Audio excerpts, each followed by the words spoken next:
Hi day 20 of 20 place in Kottayam. Okay, ഞാൻ ഭയങ്കര excited ആട്ടോ. ഞാൻ ആദ്യമായിട്ട് ഇവിടെ വന്ന് കോട്ടയത്ത് ഇങ്ങനെ സ്ഥലം ആർക്കും അറിയത്തില്ല. അപ്പോൾ നിങ്ങൾ പെട്ടെന്ന് കണ്ടിട്ടോ.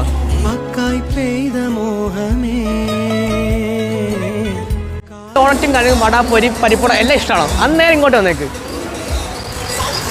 അപ്പോൾ ഇവിടെ കുറച്ച് കാര്യങ്ങളുണ്ട്, പെട്ടെന്ന് കാണാം. വാ, ഇവിടെ ചായ നമ്മുടെ എല്ലാ കാര്യങ്ങളും ഇവിടെ ഉണ്ട്. ബഡ്ജറ്റ് ഫ്രണ്ട്ലി എന്ന് പറഞ്ഞാൽ ഭയങ്കര ബഡ്ജറ്റ് ഫ്രണ്ട്ലി ആട്ടോ ഇവിടെ. ഇവിടെ വൈകുന്നേരം വന്ന് ചൂടായിരിക്കണോ? അന്നൊക്കെ ഒന്ന് കൂളായാലോ, കൂളാവും. പൊന്നെ എന്ത് രസമാണ് ഇത്. നിങ്ങൾ കോട്ടയം തന്നെ വിശ്വസിക്കുമോ? എന്ത് രസമല്ലേ ഇവിടെയൊക്കെ. അപ്പോൾ ഇത് കോട്ടയത്തുള്ള സ്ഥലമാണ്. അപ്പോൾ എല്ലാവരും ഇവിടെ ഒന്നൊന്ന് ട്രൈ ചെയ്ത് നോക്കണം. ഓക്കെ, ന്യൂഡിൽസ് ഇഷ്ടപ്പെടുന്നതാണോ? അത് നേരെ വന്നേക്കെ ഇങ്ങോട്ട്. ഇതൊക്കെ ബെസ്റ്റ് സ്ഥലം കേട്ടോ, നമ്മുടെ ഹാങ് ഔട്ട്. ബെസ്റ്റ് സ്ഥലം കേട്ടോ കോട്ടയത്തെ ഏറ്റവും നല്ല സ്ഥലമാണ് ഞാൻ കണ്ടേക്കുന്നത്. ഓക്കെ, ഇത് കോട്ടയം നിങ്ങൾ വിശ്വസിക്കുന്നില്ല, അത്ര നല്ല സ്ഥലമാണ് നമ്മുടെ ഹാങ് ഔട്ട്.